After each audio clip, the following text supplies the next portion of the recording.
गरीब दा पुत्र मरसी, गरीब दी जिहड़ी है गोद उजड़ सी, गरीब दा बाल यतीम थी सी, गरीब दी रन बेवा थी सी। अस्सलाम वालेकुम यार। अच्छा 2 दिन पहले तुसां एक खबर सुनी हो सी कि बड़ा दर्दनाक वाक़या थे कि पंजाब पुलिस को दे 11 एहलकार को शहीद किया गया कच्चे दे डाकू ने। रहीम यार खान का एक दरियाई बेल्ट है, कच्चे का इलाका है, उतों के बारिश थी पी तो दूर डाले पुलिस के इलट थे जड़े उतों के गुजरते पियान एक कमान के चौराहे तो उतना के फत्थे जो हैं तो उन्होंने कढ़ेने रह गए छोटे।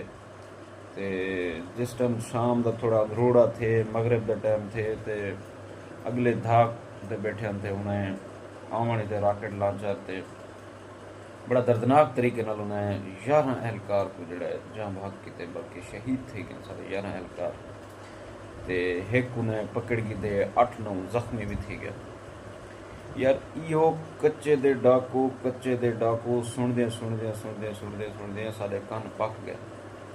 कम अज़ कम 20 तो 25 साल थी गए हिने कोई थके ओ अजारादारी करेंदे हुए, डाका जनी करेंदे हुए, चोरी करेंदे हुए, अगवा बराए तमाम दुनिया का कोई जुर्म हिना नहीं छोड़िया।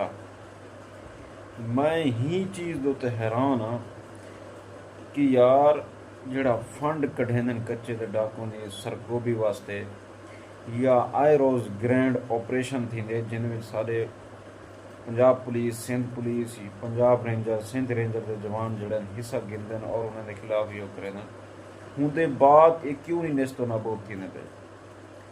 हैरत की गाल है कि पंजाब पुलिस के 72 बंद गड्डियां उन्होंने कब्जे च, मतलब इतना मजबूत है, इतना स्ट्रांग है कि एक स्टेट एक रियासत जी है कुछ नहीं कर सकती।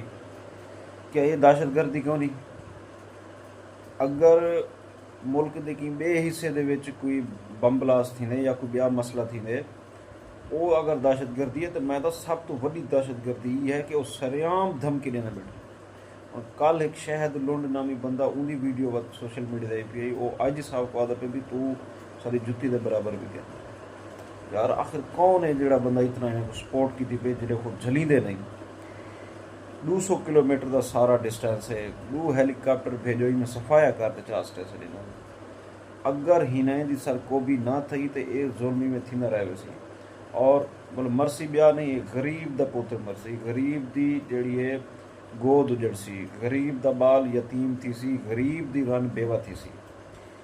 अल्लाह पाक को दुआ है कि अल्लाह पाक इन्हें को नस्तो नबूद करे ताकि इलाके दे विच थोड़ा अमन कायम थी वने।